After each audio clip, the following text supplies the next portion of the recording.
All right, takeaway time. Tim, kick us off. Take us away with takeaways. We got a All lot here. right. Well, we started off with kind of honest, no BS. What do you mean that AI governance is everyone's problem? And you mentioned that, AI governance, tends to be owned by, compliance teams, or they center around kind of the rules and the controls, like don't get sued, don't lose reputation. The legal team, it's a very top down, rulesy, regulation forward kind of approach and reactive, right? Yeah. Oh, we got audited, crap, like tiger team, everybody use a bunch of spreadsheets, and it just, it's not a scalable approach. It's not a smart approach. It creates silos, creates a lot of missteps. And business leaders, kind of on the positive side, business leaders get excited about AI, but they aren't thinking about the risks, the guardrails, especially they aren't thinking about like how the rules and the regulations apply. So it's kind of a problem on both sides, right? There's all this excitement, but then it's a very reactive approach.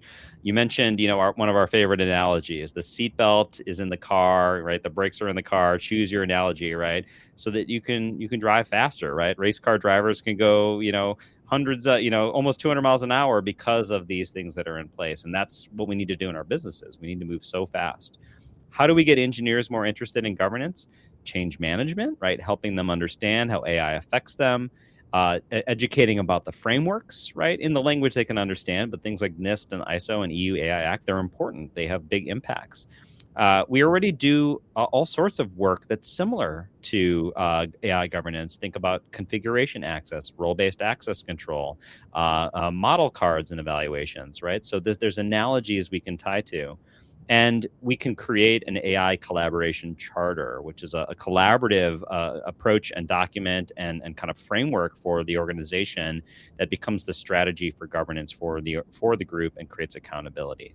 So I think that's really good. And it's a very participatory process, like we mentioned about like cybersecurity, and you get reminded about like resetting your password and things like that, right? So it can be a participatory approach. We talked about incentives, so performance evaluation, tech debt, and making people understand how it affects that. Psychological safety, right? No one wants to be kind of the culprit of an issue, and empathy for the user and the customer and how they're going to be impacted. And then Juan asked about, there's so much governance and compliance happening everywhere across the organization. How do we even get this aligned, and who owns this, right? So you said, hey, your background's been in DevOps, and sort of CI/CD has to be your mindset and how you approach this. Don't try to boil the ocean. It's not about being perfect. It's about like a minimum governance approach at first. You iterate from there. It's everyone's responsibility, and you need to create a RACI, right? Because is it all going to roll up to the CISO? Is it all going to roll up to the chief data officer? It's very hard to really pinpoint, especially every organization is a little different. So put together that RACI so you get the clarity for your organization. Mm-hmm.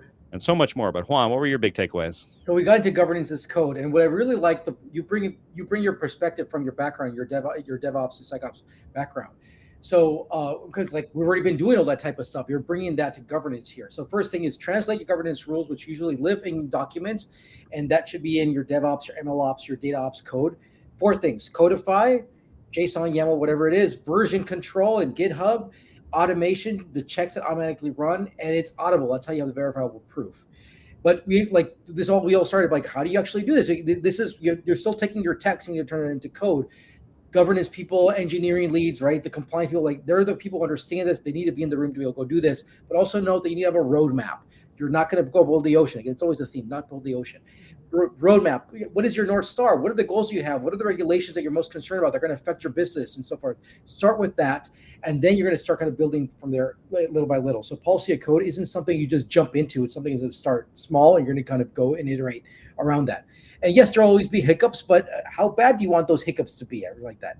Talk a little bit about like what is the pushback that you get? And you said, well, hey, engineers, you need to become strategic engineers. That's a t-shirt. Like, are you a strategic engineer? Anyways, so much stuff in here. How did we do? I know we could go more. Anything specifically missed or got wrong? No, all of that was awesome. I think y'all did a pretty good job of summing up all the words that